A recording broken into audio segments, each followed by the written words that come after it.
Okay, so for our first stories of faith, I'm going to be interviewing a good friend of mine and fellow young adult from Grace. Her name is Erin Dodd, and we're going to get right into the interview. Okay, Erin, so if you want to start off just by telling us a little about yourself.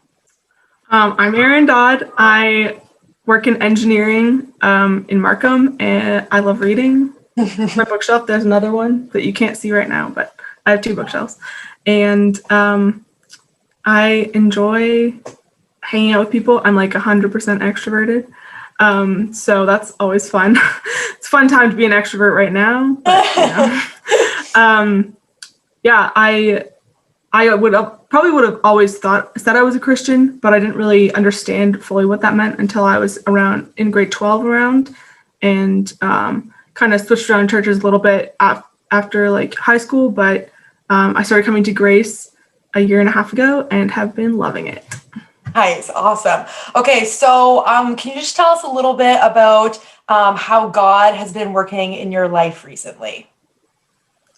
Yeah, so I didn't grow up in like a Christian home. I'm the only one in my immediate family anyways who's a Christian.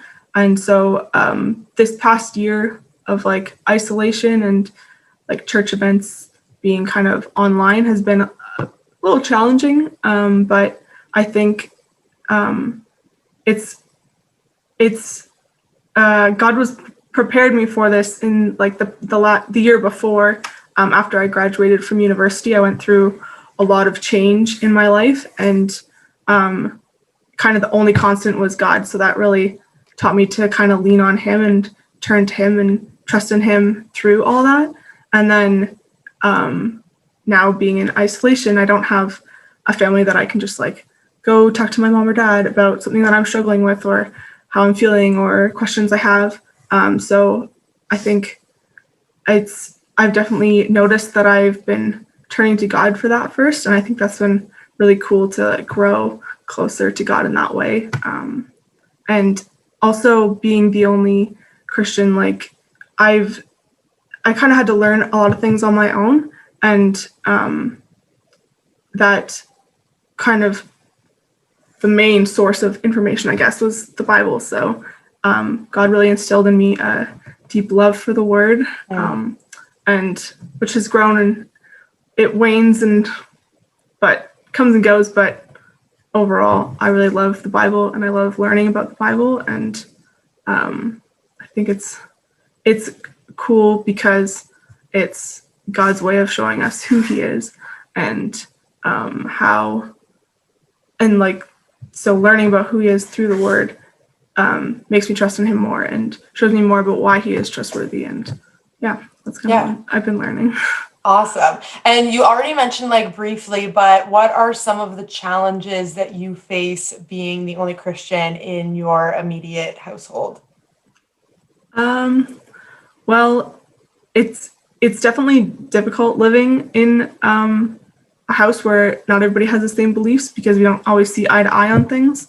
And like my priorities are different than my family's priorities. So that can definitely come with challenges.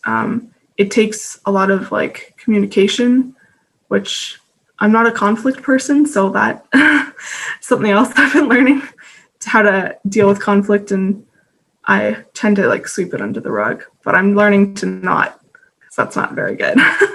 But yeah, also a lot of I think it drives me to pray a lot because I don't have somebody else to talk to about whatever I'm going through. So God's the one who's just always there and always knows.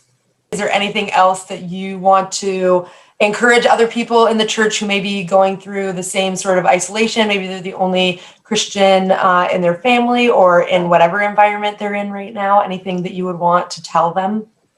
Yeah, I think discipleship is something that I've recognized has been very important in my life.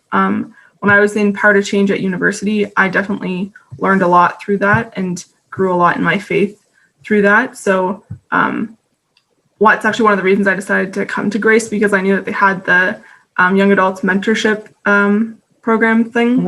And I love being mentored. And I also find it really encouraging to mentor others too. So I decided to be a youth leader. and that is just the most fulfilling thing ever. So yeah, definitely if you are in the same situation where you're kind of the only one, finding a discipler is, I would say, key, because then it's someone you can, who's always praying for you, and it's just encouraging to know that you can always text them prayer requests, and I've found it a huge blessing in my life. And I think discipling others helps you grow as well. Like I feel like I learn a lot in discipleship when I'm the discipler, not the disciplee. So yeah, discipleship I think is really important, and setting aside that time to spend with the Lord. I one thing that was really helpful for me was kind of thinking of God as a friend, and I'm like a quality time person. So if I'm not spending quality time with my friend, then I don't feel like we're like as close of friends. So yeah, I think it's important to be intentional, and I would encourage you to be intentional in spending time with God, and talking to him and reading his word, and just learning more about who he is. Okay, so going off of speaking about prayer, is there anything that we as a church congregation and fellow believers and brothers and sisters in Christ can be praying for you right now in this situation that you're in, or anything else as well? Well, in the current living situation, I would say just more opportunities to show God's love to my family and have discussions about it.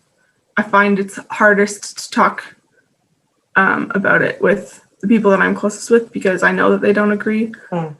So just for courage and boldness in that. And also I have this opportunity at work coming up that I am very torn about. So prayer for clarity for that would also be much appreciated.